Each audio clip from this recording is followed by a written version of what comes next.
Hi, I'm Rebecca Rand, and today we're going to make cherry bomb bath bombs. I raised 3 kids. They need to get in that tub and get cleaned up. If you got kids and you need to entice your boys and girls into the bath, tell them that you're making them a homemade bath bomb, or maybe for yourself. The ingredients for this dish are citric acid, Epsom salt, baking soda, cornstarch, a little tiny bit of oil, some color to dye them pink cherry red, and essential oil. I'm using cinnamon stick because I think that kind of goes with a bomb going off. Some wick and a little tool. Add 1/8 cup citric acid into a mixing bowl, 1/8 cup Epsom salt, 1/8 cup cornstarch, and 1/4 cup baking soda. And stir it up. You really want to mix those dry ingredients well because you want all the little particles next to each other. You're going to get some dust. I would advise you don't breathe that in. I don't think that'd be good for your lungs. So stand back. It's making its own little weather system right there in the bowl. If that's bothersome to you, you can put it in a bowl with a lid and shake, shake, shake, shake it up. Now I'm adding my dye. You can use regular old food coloring, but I got this really cool cosmetic dye on the internet because I want to make that cherry bomb to look like a red cherry bomb. So I'm sprinkling in just about 1/8 teaspoon into the dry mix. And I'm stirring that up. All of these ingredients are safe in a bath. This stuff is going to fizz and make it really fun to take that bath. You need 1½ teaspoons of vegetable oil to put in next. And you need to put it in super slow. A little bit here. Mix it up. You don't want any big lumps in this. This has got to get its weight around so that your bath bomb sticks together. This is going to take some time. The video is sponsored by Millard's Citric Acid. It's a pure citric acid. It's used around the house for things like dishes.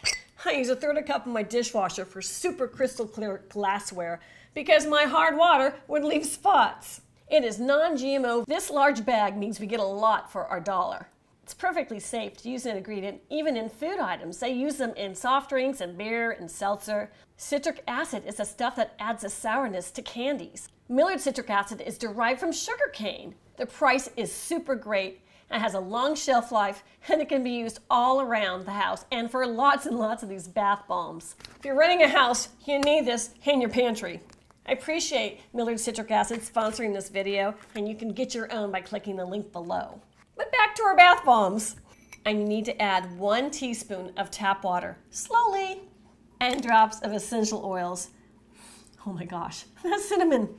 That smells great. Your kids are gonna love to jump in the bath when this is in there. I think boys like to smell like, food, cinnamon. And girls, I raised 3 boys, so I'm always thinking of them. What would have enticed them into the tub? Because that was trouble. Now we're gonna make our wick. For the cherry bomb, cut off 3 inches of your twine. You make a knot at the bottom. With your finger, roll it up and stick it in the top. I got these molds off the internet, and now I'm taping the wick to the bottom of the mold. And the extra just sits in there. Now you need to check to see if it'll stick together. And if it doesn't stick together, that's not gonna hold it. You use a spray bottle and you spray a tiny bit and work it in. And now it's starting to hold together. See that? That's a good sign. Keep going. And little bit by little bit, you spray that water in there. So what used to be light and fluffy is now feeling tough. As if you had the cement truck backing up in your kitchen bowl. If I do that and throw it in, hey, that's a bomb. So good, we got action, Jackson. That's what we're looking for. So put it in your mold and press it. And then into the other side it goes. And put them together. And that bomb is gonna go rest in my freezer for 20 minutes. Take it out of the freezer and you take it out of the mold. I made a few, but you've got to make each recipe by itself because it takes so long to mix all those ingredients by hand. So one at a time is best. I got a couple of different colors, and I used red food dye because I ran out of the powder dye, and that worked just fine too. Now it's time to light them on fire and have some fun. I'm gonna light the wick and just toss it in. Let's see what happens. So if you're home alone making trouble, light the wick and throw it in your bath.